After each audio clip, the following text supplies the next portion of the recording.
భగవద్బంధువులందరికీ నమస్కారం. హిందూ ప్యాడ్ ఛానల్కి స్వాగతం. ఈరోజు మనం ఈ వీడియోలో మాఘపురాణం చెప్పుకుందాం. మాఘపురాణంలోని 28వ అధ్యాయము తులసీ మాధవుల పూజా మహిమ. గృత్స్నమదుడు జహ్ను మహర్షితో ఇలా పలికెను. జహ్ను, వినుము. ముందుగా చెప్పిన రాజుకథను చెప్పెదను, ఆలకింపుము.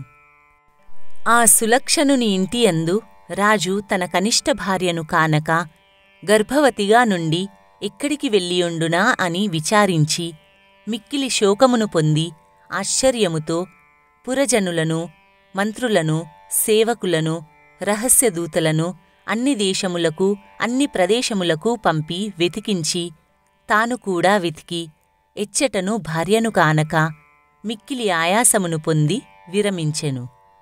మిక్కిలి జ్ఞానవంతుడైన ఆ రాజు యొక్క పుత్రుడు బాలుడైనను ఆ అరణ్యమందే శ్రీహరినే తండ్రి, తల్లి, స్నేహితుడు, బంధువు, సోదరుడుగా తలంచుచు మనస్సుచేత నిశ్చయింపుచు సదా భక్తితో పుండరీకాక్షుణ్ణి కీర్తింపుచు ఆనందమున మునిగి తేలుచు తులసీ చెట్టు యొక్క మొదట తులసీ విభుడగు విష్ణుదేవుణ్ణి పూజించుటకై సమీపమందుగల సరోవరములో నుండి నీటిని తీసుకొని వచ్చి తులసీ సాన్నిధ్యమును చేరి ఆ వృక్షమునే విష్ణుమూర్తిగా భావించి సుకోమల నవ తులసీదల పల్లవములతో షోడశోపచారముల చేత శ్రీహరి పూజ చేసెను.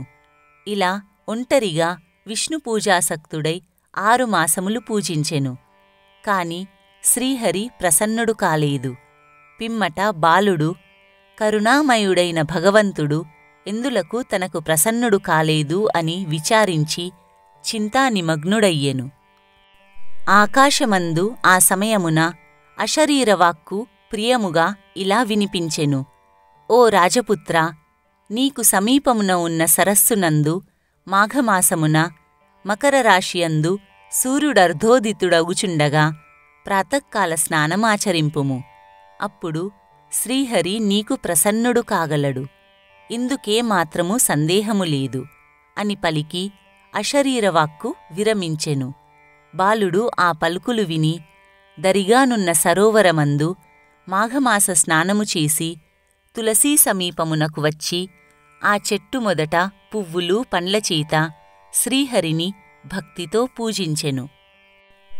ఆ బాలునకు మాఘశుద్ధ చతుర్దశీ దినమందు సపరివారుడైన లక్ష్మీకాంతుడు చతుర్భుజములతోనూ శంఖ చక్ర గదా పద్మ కిరీట కుండల కౌస్తుభవనమాల మొదలగు సర్వాలంకారములతోనూ మందహాసముగల రూపములతో ప్రత్యక్షమయ్యెను.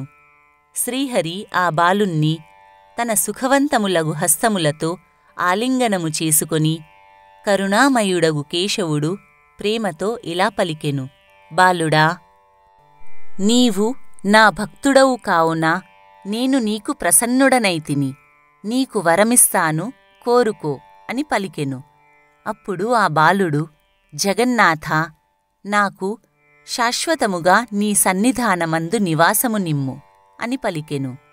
అప్పుడు భగవంతుడు ఇలా చెప్పెను. బాలుడా, నీవు ఈ భూమిని పాలింపుము. నీవిప్పుడు నీ తండ్రి వద్దకు పొమ్ము. నీ తండ్రి యొక్క సింహాసనమును అధిష్ఠింపుము. ధర్మమూర్తివై చతుస్సముద్రముద్రితమైన భూమండలమును పరిపాలింపుము. రాజ్యలక్ష్మితో కూడినవాడై భూమిని పాలించుచు మాఘమాస వ్రతమును ఆచరించుచు పుత్రపౌత్రయుతుడవై సమస్త సంపదలతోనూ వివిధ భోగములతోనూ సుఖముగా అనుభవించి పిమ్మట నా స్థానమునకు చేరి శాశ్వతముగా సుఖింపగలవు అని వైకుంఠవాసుడు చెప్పినందున సమీపమునగల సునందుని సహాయముతో ఆ బాలుడు తండ్రి వద్దకు చేరెను. భగవంతుడు ఆ వెంటనే అంతర్ధానుడయ్యెను.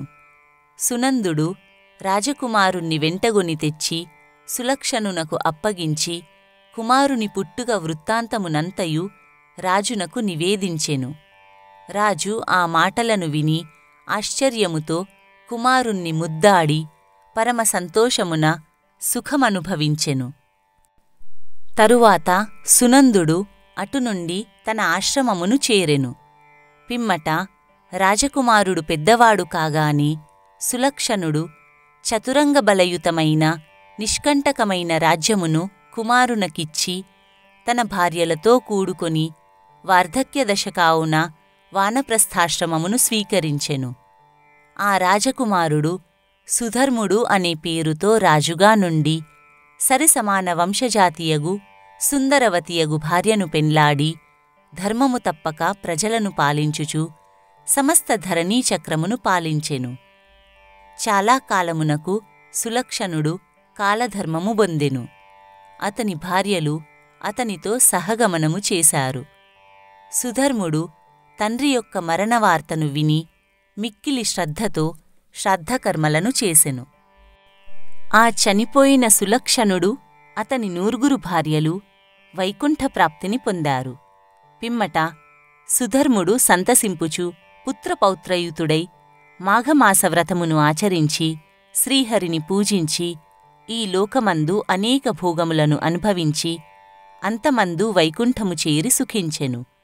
విప్రోత్తమ, శ్రీహరి యొక్క పాదరాజీవ మకరంద పానమునందు ఆసక్తిగల మనఃపద్ములకు శ్రీహరికి ప్రీతికరమగు మాఘమాస వ్రతనియమమునందు పరాయణులగు వారికి సత్కర్మాచరణశీలురకు ఎన్నడును ఎప్పుడును ఎక్కడనూ కూడా భయముండదనుటచే మిగిలిన కర్మలను తగ్గించినను మాఘవ్రతమును నిష్ఠతో చేయవలెను.